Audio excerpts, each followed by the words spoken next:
Assalamualaikum warahmatullahi wabarakatuh. Baiklah, perkenalkan nama saya Regita Lutfiani serta rekan saya Rizky Fadila dan Rahmat Alfindo. Kali ini kami akan membahas makalah Sosiologi Hukum kelompok 7, yaitu tentang kontrol sosial dalam penegakan hukum. Baiklah, yang pertama yaitu pengertian fenomenal kontrol sosial.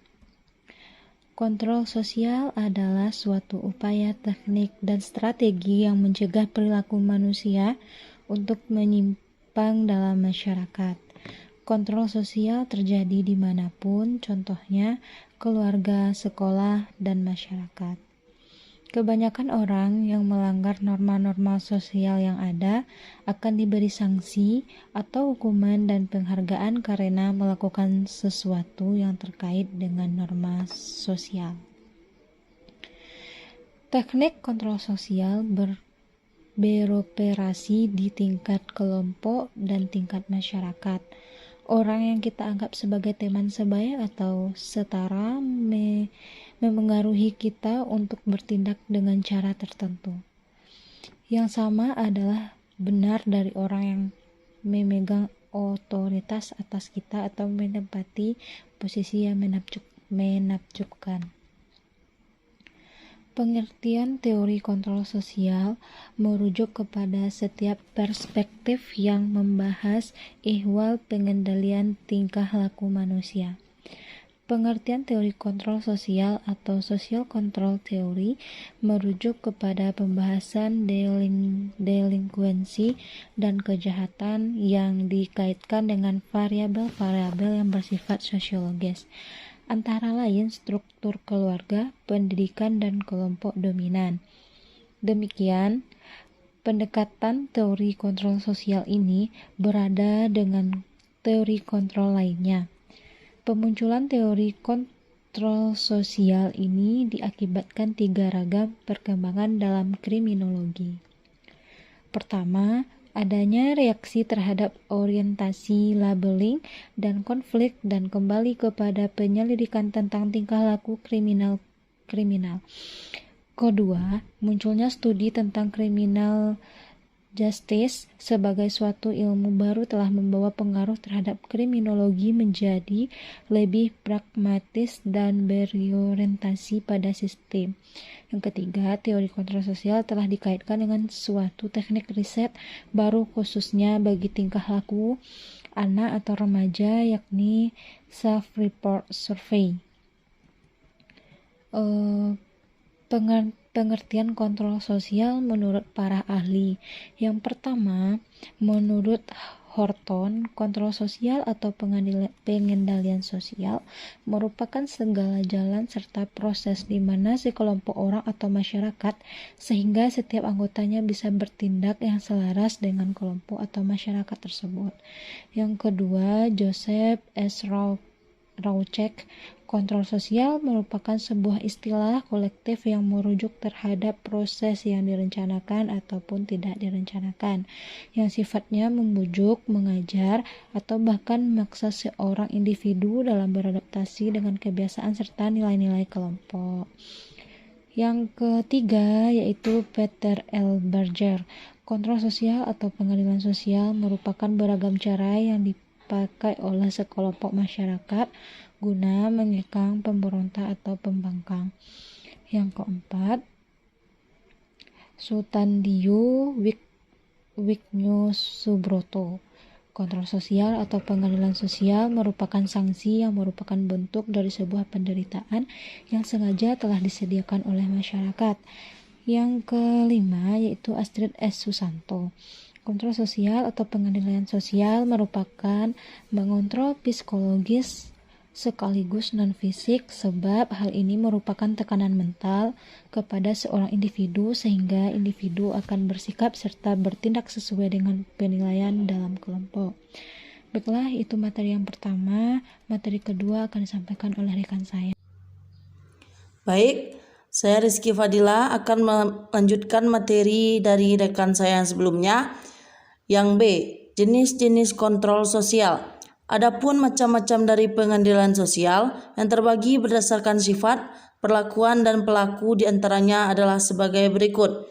A. Berdasarkan sifat. 1. Tindakan preventif. Pengendalian sosial memiliki tujuan terhadap suatu tindakan untuk melakukan tindakan pencegahan bersama yang kemungkinan akan memicu terjadinya berbagai pelanggaran terhadap norma sosial yang ada. 2. Tindakan represif bersifat hidup.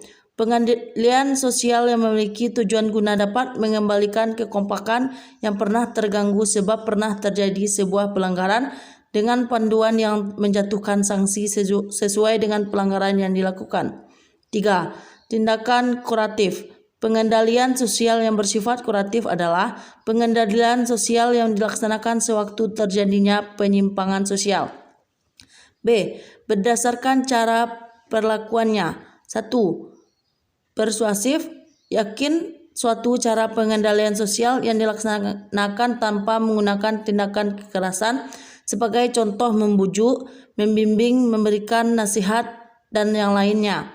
2. Koersif, yakni suatu kontrol atau pengendalian sosial yang dilaksanakan dengan menggunakan paksaan sekaligus menggunakan sanksi yang tegas sesuai dengan pelanggarannya. C. Berdasarkan pelakunya. 1. Pengendalian pribadi, yakni sebuah kontrol atau pengendalian sosial yang dilaksanakan oleh tiap-tiap individu yang terinspirasi dari berbagai tokoh panutan. 2. Pengendalian institusional, yakni sebuah kontrol atau pengendalian sosial yang dilaksanakan oleh lembaga atau institusi tertentu, contohnya yaitu pesantren. 3. Pengendalian resmi, yakni sebuah kontrol atau pengendalian sosial yang dilaksanakan oleh lembaga resmi negara yang sesuai undang-undang, contohnya yaitu kepolisian, kejaksaan, dan yang lainnya. 4. Pengendalian tidak resmi, yakni sebuah kontrol atau pengendalian sosial yang dilaksanakan oleh seorang individu atau lembaga masyarakat yang bersifat tidak resmi. Baik, saya akan melanjutkan materi dari rekan saya. C. Bentuk-bentuk kontrol sosial. Di antara bentuk pengendalian tersebut adalah sebagai berikut. A1. Gosip. Rumor atau juga sering disebut sebagai gosip merupakan sebuah kegiatan yang membahas perilaku negatif yang telah dilakukan oleh seseorang tanpa didukung oleh fakta yang sedang diperbincangkan. 2. Teguran. Teguran pada umumnya dilakukan oleh seorang individu atau sekelompok orang kepada individu lain atau sekelompok orang yang dianggap tidak etis atau dianggap mengganggu warga. 3. Sanksi atau hukuman. Pada dasarnya sanksi maupun hukuman merupakan sebuah hadiah negatif yang diberikan pada seseorang individu maupun sekelompok orang yang telah melakukan perilaku menyimpang. 4. Pendidikan.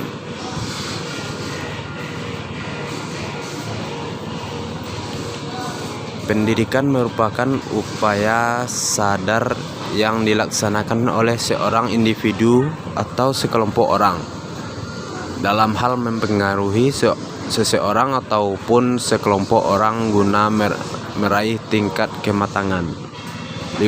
Agama. Agama merupakan pengajaran kepada semua umat manusia dalam menjaga hubungan baik antara sesama manusia serta antara manusia dengan makhluk lainnya. 6. Ejekan. Tak jarang seorang yang telah melakukan perilaku menyimpang atau berbuat tidak etis akan disambut dengan ejekan.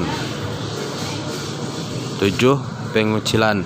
Seorang anak akan dikucilkan oleh temannya selepas si anak ketahuan mencuri pensil atau berbuat hal yang tidak mengenakan.